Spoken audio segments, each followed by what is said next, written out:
Hey guys, this is Kevin Chirac. I just wanted to share with you a little bit of a mini lecture that I've created for some of my students.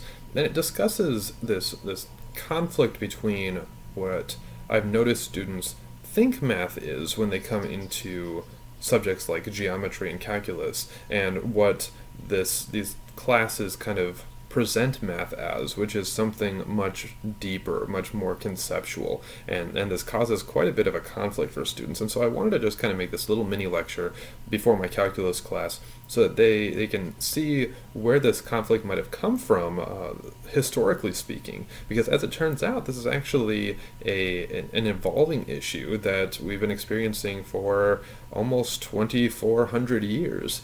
So I hope you'll enjoy this little walk down history lane as we get to take a look at where is it that math started from as a very conceptual, deep knowledge discussion, versus the utility that it's often boiled down to in classrooms, and this disparity between what we know math is versus what it seems like we're always being presented with.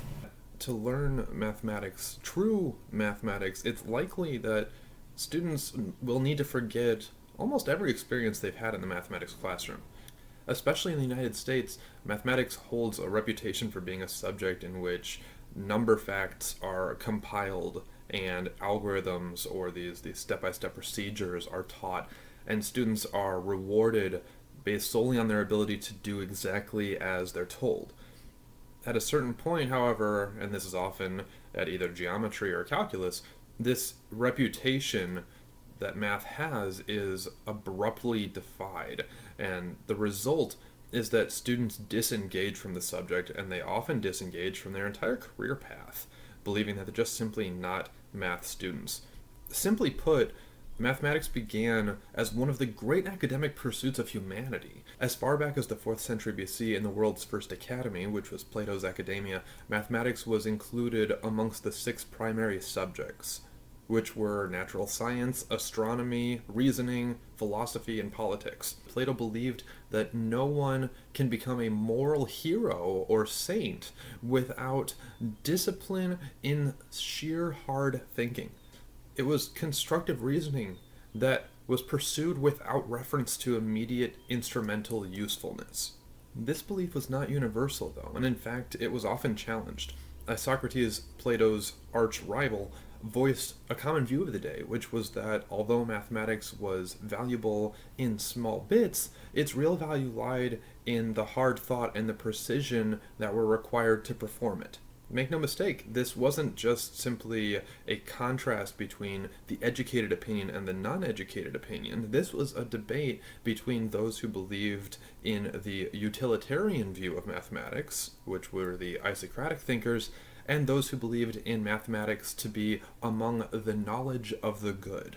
Jumping forward 2,000 years to the United States, this debate is still happening. Edward Thorndike was an American psychologist who conducted a number of experiments beginning in 1901 that stressed the importance of learning through creating, as he called it, many bonds. He championed stimulus response training in mathematics and encouraged teachers not to teach related subjects too closely in time, else students might accidentally confuse the stimuli. William Kilpatrick, an education professor who majored in mathematics and held great influence in the 1920s, promoted so-called progressivist math. He stated that mathematics was harmful rather than helpful to the kind of thinking necessary for ordinary living, and that we have in the past taught algebra to too many people, not too few. Kilpatrick's beliefs were even published into an official report by the U.S. Commissioner on Education in 1920. Now, in an age of one-room schoolhouses and a shortage of qualified teachers, such statements were devastating to mathematics.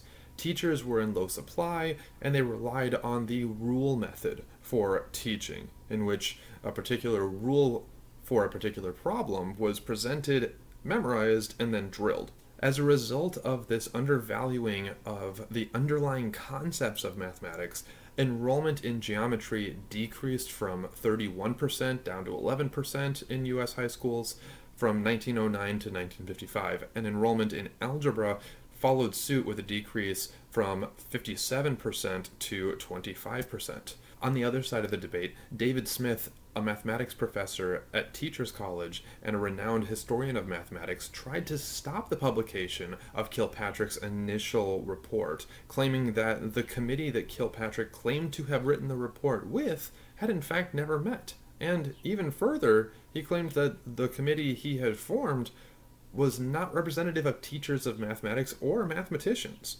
The Mathematical Association of America and the National Council for Teachers of Mathematics were quickly formed in defense of the academic value of higher mathematics. By the 1990s, mathematics education policies reached their most contentious point with the math wars, which were a series of organized rebellions and criticisms of the math curricula occupied by mathematicians, parents, and other professionals in response to the introduction and widespread distribution of math textbooks that contained radically diminished content.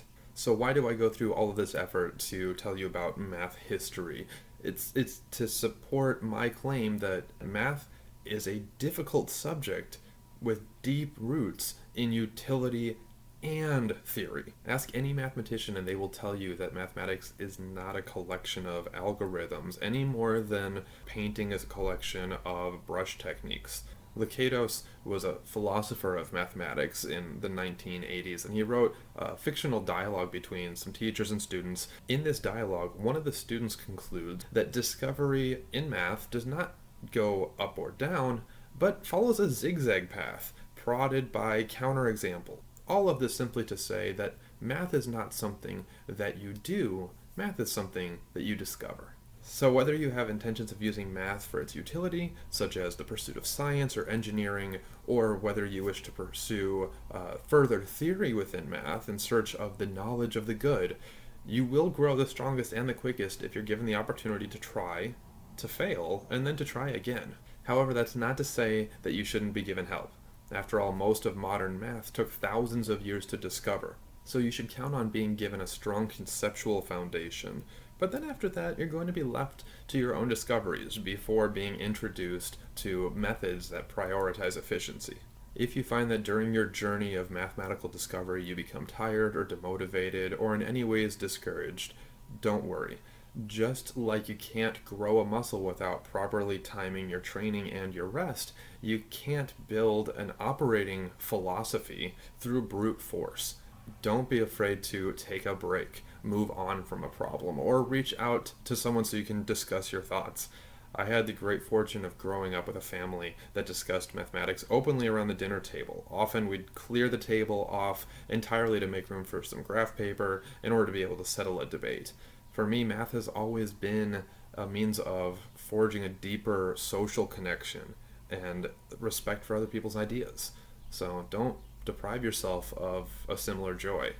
With that being said, I wish you the best of luck in your studies.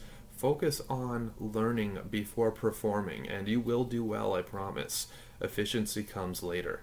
Congratulations on your current mathematical modeling abilities, and an early congratulations for those that you will soon develop.